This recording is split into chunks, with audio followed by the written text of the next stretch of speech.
Salam sejahtera bagi kita semua. Marilah kita sejenak mendengarkan firman Tuhan. Sebab kamu memerlukan ketekunan, supaya sesudah kamu melakukan kehendak Allah, kamu memperoleh apa yang dijanjikan itu.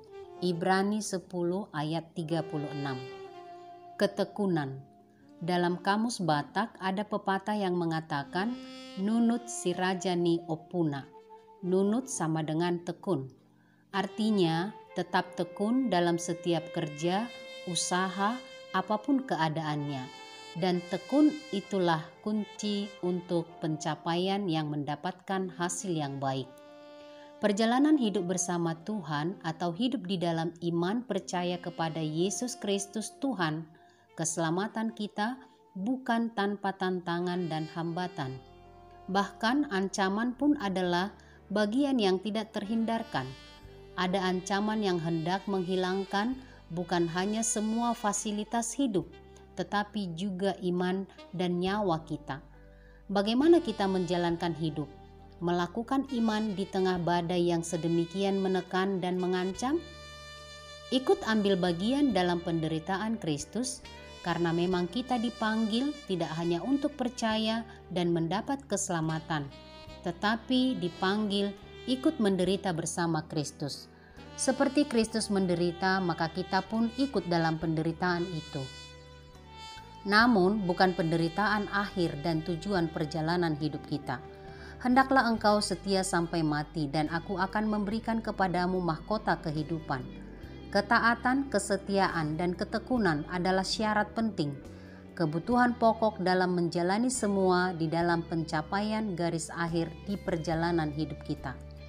Sungguh, ada banyak ujian yang harus kita lewati dalam perjalanan iman, berat atau ringan, susah atau mudah, pahit atau manis, hal yang akan terus kita jalani hingga tiba di garis akhir. Dalam perjalanan itulah kita membutuhkan ketekunan dalam kesetiaan melakukan kehendak Allah. Tuhan tidak pernah meninggalkan kita dalam semua hal yang kita hadapi. Inilah yang harus kita imani untuk menguatkan kita, sehingga kita jauh dari tindakan yang membuat Allah tidak berkenan, karena kita mundur atau menghindar dari penderitaan itu. Ketekunan sangat kita perlukan, dan Kristus Yesus menjadi teladan ketekunan untuk menjalankan kehendak-Nya, seperti Dia yang tekun pada apa yang diperintahkan oleh Bapaknya. Ketekunannya membawa keselamatan bagi kita. Tekun melakukan kehendak Allah Bapa kita, sampai akhirnya kita menerima mahkota kehidupan yang dijanjikan. Gunakan semua kemampuanmu yang diberikan Tuhan untuk menopang ketekunanmu beriman pada Dia. Berbahagialah orang yang mendengar firman Tuhan dan memeliharanya di dalam hatinya. Amin. Mari kita berdoa. Terima kasih Allah Bapa Sorgawi, Engkau mengingatkan kami untuk hidup di dalam ketekunan, hingga kami menerima apa yang Engkau janjikan kepada kami. Dan kami percaya ketekunan Engkau anugerahkan kepada kami untuk tetap taat, mengingat Yesus Kristus yang tekun untuk kami mendapat keselamatan.